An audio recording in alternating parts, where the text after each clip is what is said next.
Martin Hardy from The Times. Welcome to you both. Let me catch my breath as I run you through the back pages.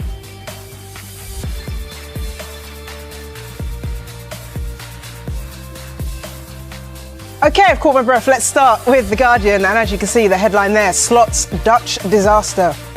After a terrible night for Liverpool in the Champions League, they lose 4-1 to PSV Eindhoven.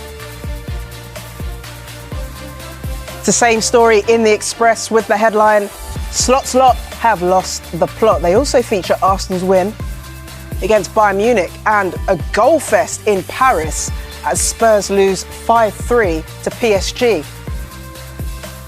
More coverage of Liverpool in the Telegraph as well, plus news of former Newcastle owner Mike Ashley making a £20 million bid to buy Sheffield Wednesday.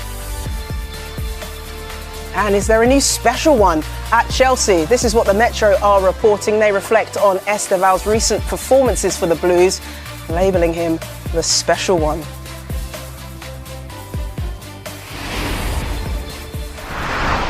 Okay, I've caught my breath, gents. I think my coughing fit is over, so let's get straight into the Champions League, because what a night it was.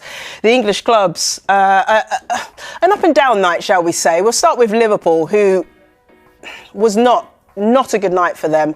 A third straight defeat in a row, Henry. Back of the Express here, Slot's lot, have lost the plot.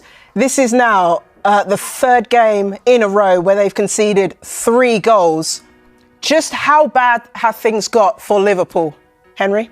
Yeah, Jess, I think there'll be a lot of Liverpool fans who've been left speechless tonight by some of the defending. Konate was poor for the third goal, promptly got subbed by Arne Slot. Virgil van Dijk, who for Liverpool over the last 6-7 years, probably even longer, has been such a leader. He's lost that aura. He's giving away mistakes. That's another penalty he's conceded.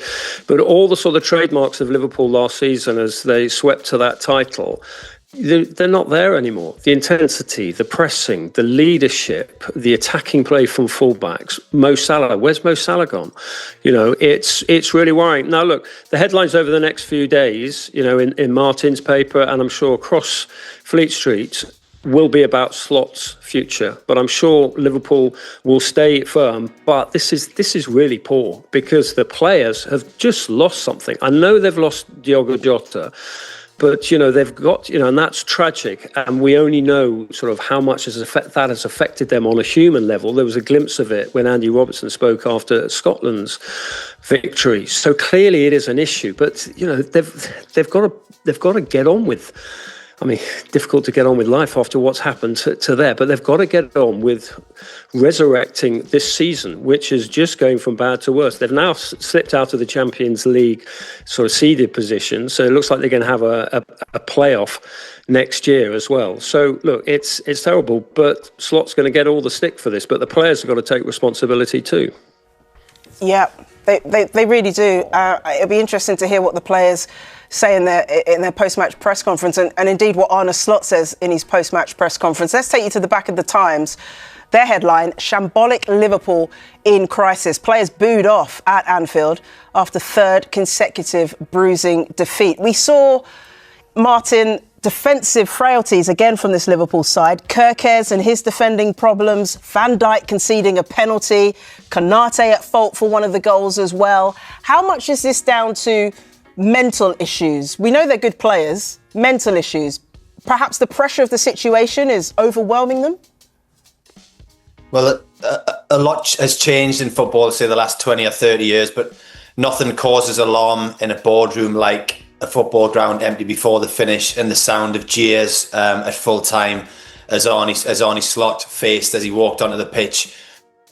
This is a crisis now, 9 defeats in 12, and Arne Slot yesterday said Liverpool is not a club where losing can become normal in any way. That second half performance, the players looked like they are used to conceding goals. It was interesting to hear Steven Gerrard's thoughts, who was at the game and seemed fairly supportive for much of the match, but towards the end and kind of in his summary said the defence that finished that game was Curtis Jones, Gravenbach, Van Dijk and Kerkez, and he said That is not a Liverpool back four, and it never will be. It feels like this was supposed to be the season when Arne Slot's style of football came to the fore with those attacking signings that Liverpool made in what was at the time this glorious summer of spending with Alexander Isak and Wirtz and Hugo Ekitike and Kirkes as well. And there's only really Ekitike that has done anything out of that quartet. Feels like last season was the remnants of Jurgen Klopp's style managed very well by Arne Slot. This season feels more like they are trying to play Arne Slot's style of football, and it's kind of, you've gone from the heavy metal of Klopp to this kind of light jazz of Slot, and it has no intensity. So when they concede the fourth goal, which you can see when you watch that rerun back, there's no intensity from the players to get back. The back four, it's not a line, it's all over the place. There's no cohesion. You're talking about, is there unity inside that dressing room? Well, go and watch Alexander Isak sat on the bench when Szoboszlai equalises, and you'll find most people's houses have more excitement when the takeaway driver arrives than he showed that night. It's the faintest of claps at a time when they need everybody pulling together. They need spirit, desire. So yes, there is so much that appears to have gone wrong in a very short space of time. But to come back to the point at the beginning, they spent heavily in the summer to make this a more attacking team. And at the minute, I don't think anybody is quite sure what it is other than a losing team, and one that eventually Liverpool will not accept. The noises so far is that Arne Slot's position is safe, but it will not be safe as long as this run continues, where they are conceding goals. To concede and lose by 3 goals in 3 successive games will cause huge alarm inside the corridors of power at Liverpool. Defensively, they missed out on Mark Gay in the summer, and that actually is proven to be the most significant bit of transfer action for a club that spent £450 million. This really is a crisis, as that my paper, The Times' back page has said there. So it's going to be really interesting with hard games coming up to see what happens next. Nobody would have thought Liverpool playing away at West Ham would have been a difficult game when everybody in the summer said they were going to walk the title. But it's a massive, massive match now. Yeah, it really is. Back page of the Telegraph, their headline, it's Code Red Slot. Humiliated Liverpool go from crisis to full-blown emergency. This is the 3rd loss on the bounce now. Before I get your opinions, Martin and Henry, let's hear from the man himself. Arne, I thought first half the way you came back, you looked the likelier to go on and win that. So from your perspective, what changed second half that enabled PSV to regain the initiative? Mainly the goal, I think. Although in the start of the second half, before they scored the goal, we already struggled more than in the first half. We had more problems, or I wouldn't say problem, but we had more difficulty in being as aggressive in the press as we were in the first half. That had a bit to do with Hugo Ekitike, who straight after half-time felt his back a little bit, and that's why his press wasn't as aggressive as the first 45 minutes. And I know, because I follow the Dutch league, if you are not aggressive enough against PSV, they have players that can outplay you, because they're a very good team, very good football players on the ball. And that's what we saw in the second goal they scored. But again, after they scored the second goal, I think we had our chances to equalise. But not for the first time this season. We don't take the chances we have. OK, so those are the words of Arne Slot immediately after that defeat. Henry, looking at his body language, hearing the tone of his voice and his cadence, it looks like he's out of answers. I mean, does he look like a man to you who knows what to do, how to take this team forward? I mean, we only saw one clip there. I would hope that he would also, in the rest of the press conference and his television interviews, just show some anger, some hurt, because the Liverpool fans who are streaming away, as Martin says, was streaming away early from Anfield. They will want to be feeling that. I think it's a time for hard work on the training ground to try and get Mark Gay in, if they can, in January. But a lot of this is self-inflicted. I mean, Martin covered it very ably in the summer.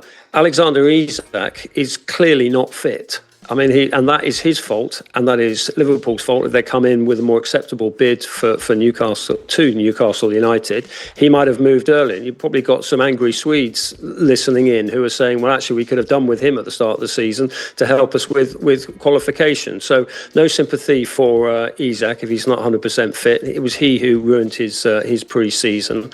And then if Liverpool had acted earlier, they would have got Mark Gahey, because Oliver Glasner, quite rightly, was talking to a very intelligent board, and particularly Steve Parish, and saying that, look, I will only countenance Mark Gahey, captain, lead centre-half, leaving if we can get someone else in. If Liverpool had acted earlier in the transfer window, they would have got Gahey, they would have got Isak. Might have taken a little bit longer, but they would have got him, and then they wouldn't have had these issues. But I think your point, Jess, earlier is completely right. There is a psychological issue here, whether it's something between the players and the manager. But let's remember, this is the manager of the year. We can't just throw Arne Slot out.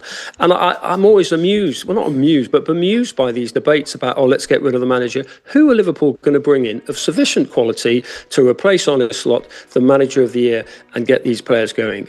So the players have got to take individual responsibility. The recruitment's got to be better and sharper if they can get the right people in, if they can get Gahey in January. But I think one person who is going to be on his way out is Ibrahima Konate.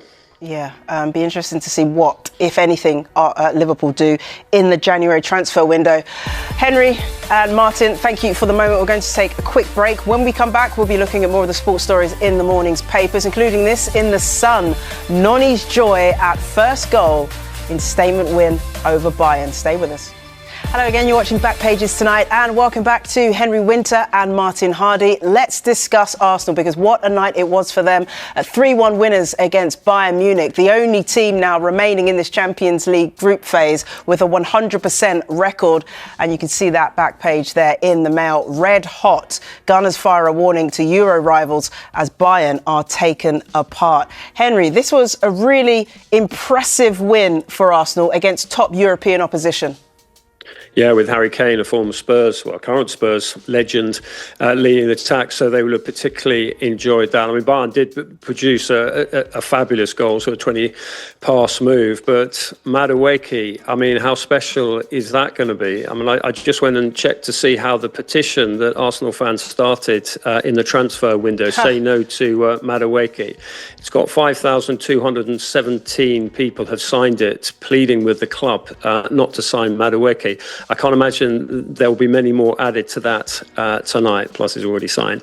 And I just think that, he's a good player, and Arsenal are going to need the strength and depth this season. When you go to Arsenal nowadays, you look at the team sheet, but you look at the bench, and the bench has got so much talent. If you saw the goal that Max Dowman scored for was it the under-17s in the Youth League earlier today, the skill cutting in from the right, the talent that they have got, credit to Hale End, their academy there, and also to their recruitment. I mean, Gyökeres has not been playing recently, but what a signing he's been. Eberechi Eze, and this is the strength they've got. So Eze, who's been outstanding for the last month for Arsenal, he comes off. Martin Odegaard comes on. There's slight concern, obviously, with Trossard having to go off injured, but the strength in depth they've got. Miles Lewis-Skelly started today. Calafiori's been fantastic at left back for them recently. Mosquera has stepped in at the defence today, with Gabriel still out. So it's this strength in depth, it's this confidence. They've been building and building and building under Arteta towards this. And now top of the Premier League, top of the Champions League in this elongated stage of the season. And they've got the strength in depth. So look, they're not going to be crowing, they're not going to be booking any sort of parade buses yet, but they will be confident. And Martin, with this strength in depth, it means, I assume, that you think that they can compete on all fronts and possibly end up with multiple trophies at the end of the season. I watched Newcastle beat Manchester City on Saturday, and they'd kind of been emerging as potentially the greatest challengers to Arsenal this season. And you watched and you thought they're not ready. Pep's reaction, Newcastle won. Pep's reaction afterwards, arguing with the cameraman, arguing with Bruno Guimaraes, told you that perhaps he too doesn't think that. It's difficult to see who can get a hold of them in the Premier League. And they are top of the Premier League right now. And yes, we are in November. They're top of the Champions League. In the two formats that amongst the highest level of football at club level that you can find. They've played 17 games, won 14, drawn 2, lost 1, goals 4, 38 and against 7. It's a phenomenal start of the season. They've done much of that they're playing at the minute without Havertz or Gabriel Jesus or Gyökeres, without a centre forward still. Mikel Arteta has received criticism in the past for that failure to deliver a trophy, but what he is building here looks like it's much more solid than throwing the odd cup into the boardroom. They look at the minute like they, as Henry said, the squad keeps getting stronger. Madueke and Eze have been really, really good offensive signings in the summer. That makes them much more dangerous. They have this, I think the free kick they've scored tonight means they've scored more free kicks than any team in Europe. It may not be my favourite way of watching football, but it gives them another bit of strength to their armoury. They will fight you if you want now, because they're much stronger than they were a few years ago with Arteta, but they also have brilliant footballers. And as Henry just touched upon there, Martin Odegaard is one of my favourite players to watch. They are doing this without him, and the record when he plays, I think they win twice as many games as the percentages twice as high. He will be crucial as well. A long, long way to go, but so many good signs for Arsenal and their supporters at the minute. OK, that's 2 of the 3 English teams that are in action tonight in the Champions League. The other was Spurs, and what a goal fest there was at the Parc des Princes against the reigning European champions PSG. 5-3 losers at Spurs in that one. You can see it there on the right-hand side of the back page of the Mirror. Spurs get hit by Vit after a Vitinha hat-trick. And it was Martin, it was twice that Spurs led in this game, unable to hold on, perhaps reflective of their season. Yeah, I posted a video of a throw-in when they were losing 3-1 against Arsenal on Sunday in the big North London derby, just to highlight how passive they were. Nobody really wanted the ball. The ball went back within 25 seconds of a Tottenham throw-in that nobody wanted.